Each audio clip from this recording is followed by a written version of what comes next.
हरे कृष्णा। मैं गौरांग कृष्णदास जी आज आपके लिए फिर से एक मोटिवेशनल वीडियो लेके आए हैं। आज का वीडियो है मकड़ी, पेंटिंग और संग्रहालय। आज का ये मोटिवेशनल वीडियो है कि एक मकड़ी रहती है जो बड़ी खूबसूरत रहती है। हालांकि मकड़ी क्या खूबसूरत होती है, पर हाँ, इस कथा में है। तो जो मकड़ी है बहुत खूबसूरत रहती है। वो एक संग्रहालय में उसने मतलब एक संग्रहालय होता है जहाँ पर उसका एक कक्ष होता है। संग्रहालय का एक कक्ष होता है जहाँ पर पुरानी पेंटिंगों को रख दिया जाता है। पेंटिंगों को इसलिए रख दिया जाता है कि कभी अ, कोई अच्छा खरीदार आएगा तो उसको खरीद लेगा। तो वहाँ एक कोने में एक बहुत सुंदर सी पेंटिंग रहती है जिसको किसी ने अ, लिया नहीं था। वो पेंटिंग बड़ी सुंदर थी, बहुत सुंदर पेंटिंग थी, लेकिन किसी ने लिया नहीं, किसी को पसंद नहीं आया था। तो वहाँ पर उस मकड़ी ने अपना घर बनाया, बहुत प्यारा सा, बहुत सुंदर सा घर बनाया। और जबकि बहुत सारी पेंटिंग को कई बार वहाँ के कर्मचारी लोग उठा-उठा कर ले जाते थे, जिस कारण से कई बार क्या होता था कि बाकी मकड़ियों के घर टूट जाते थे या उन्हें झाड़ के हटा दिया जाता था। तो मकड़ियाँ या तो अपनी जान बचाने के लिए भाग जाती थी या तो पैरों के नीचे दब के मर जाती थी।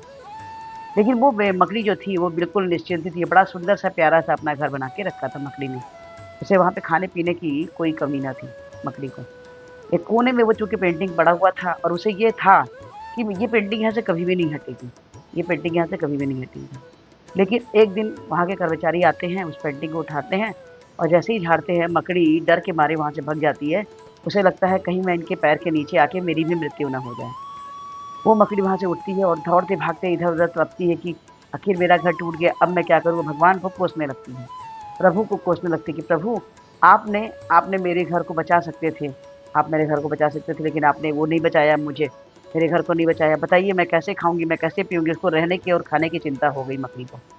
मकड़ी बेचारी बहुत बेचैन थी, बहुत बेचैन थी। और वो वहाँ से भागते, दौड़ते, दौड़ते, भागते देखती है तो बाहर जाती है तो बड़ा सुंदर-सा, बहुत सुंदर-सा एक वृक्ष रहता है।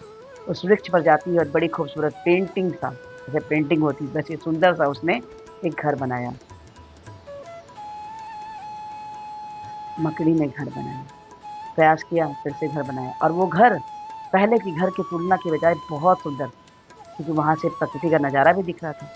मकड़ी उस घर को पाकर बहुत ही आनंदित, बहुत खुश हुई और वो भगवान को शुक्रिया अदा करने लगी कि प्रभु अच्छा हुआ कि आपने उस व्यक्ति ने मेरे घर को तोड़ दिया। अगर उस व्यक्ति ने मेरे घर को ना तोड़ा होता, तो मैं वहाँ से कभी भी ना निकलती। मैं आगे की दुनिया देख ही ना पाती। ऐसा मकड़ी के मन में विचार हुआ। उसने कृष्णा को प्रार्थना की, कृष्णा से बोला कि अच्छा हुआ प्रभु, बहुत अच्छा हुआ। हमारे जीवन में कई बार ऐसी स्थिति आती है कि जो स्थिति हमें बहुत गड़बड़ लगती है। कई बार होता है लोग कि हमारा घर छूट गया, हमारे बच्चे बाहर चले गए, हमारे संग बहुत बुरा हुआ। उम, हमारे मतलब बहुत सारे केस ऐसे होते हैं कि सभी लोग बहुत दुखी हो जाते हैं कि अरे! हमारे पास तो ये था और जो खो जाता है उसका वो गम करते हैं कि हमारा खो गया। लेकिन ये नहीं सोचते कि उससे कई गुना ज़्यादा बेटर, उससे कई ज़्यादा सुंदर चीज़ उन्हें मिलती है। जिस प्रकार से उस मकड़ी को अगर उस पेंटिंग में रहती तो उस घर के कोने के अंधेरे में ही वो ज़िंदगी भर उसकी बीत रही थी और वहीं वो रह जाती। लेकिन जब वो वहाँ से निकलती है, उसका घर टूटता है और जाती है बाहर बगीचे में जब जाती है, एक पेड़ के ऊपर सुंदर सा जब वो घर बनाती है तो वाक़ई वो कितना सुंदर रहता है घर और वो सुरक्षित भी, क्योंकि वहाँ कोई व्यक्ति आके उसका घर तोड़ने वाला नहीं था। तो हमारे साथ भी यही है। हमारे संग में भी क्या है कि अगर कुछ हमारे संग अहित होता है, कुछ गलत होता है, तो हमें ये कभी नहीं मानना चाहिए कि हमारे संग गलत है और ना तो प्रभु श्री कृष्ण में संशय ही करना चाहिए। क्योंकि हमें कई बार जो चीज़ें दिखती हैं, वैसी होती नहीं हैं। हकीकत में कुछ वो और होता है। इसीलिए हमेशा, हमेशा, हमेशा प्रभु पे विश्वास रखिए और चिंतन रखिए, करते रहिए, कृष्ण का नाम जपते रहिए, जिस कारण से आपके जीवन में अगर कोई कठिनाई होती है, आती भी है, तो उसे वो दूर हो जाती है। हमेशा प्रभु पे भरोसा रखिए, क्योंकि प्रभु से बढ़कर विश्वास करने योग्य इस दुनिया में और कोई भी नहीं है। ना ही कोई रिश्ता, ना ही कोई संबंध, ना कहीं पड़ोसी, कोई भी नहीं, कोई भी नहीं। क्योंकि कभी भी कोई भी किसी भी वक़्त हमें धोखा दे सकता है।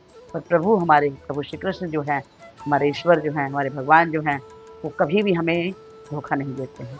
इसलिए सदैव प्रभु पे भरोसा रखिए और हमेशा ही सुमिरन कीजिए, प्रभु का नाम जपिए और हर स्थिति में जो भी कुछ मिलता है, अगर खोता है तो उससे बेस्ट मिलने वाला है, उससे उत्तम मिलने वाला है, ये हमेशा विश्वास कीजिए। अगर ये छोटी-सी बात आपको अच्छी लगी हो तो प्लीज़ लाइक कीजिए, शेयर कीजिए, सब्सक्राइब कीजिए और इस वीडियो को सुनने प्रार्थना है कि हमारे प्रति आचार श्रृंखला प्रबंध में हरे कृष्ण महामंत्र जपने बोले हैं जो कुछ इस प्रकार से है, हरे कृष्ण, कृष्ण कृष्ण, हरे हरे, हरे राम, राम राम, हरे हरे। तो हरे कृष्ण महामंत्र जपिए और कृष्णा के से प्रिय बच्चे बन जाइए। हरे कृष्णा, राधे राधे।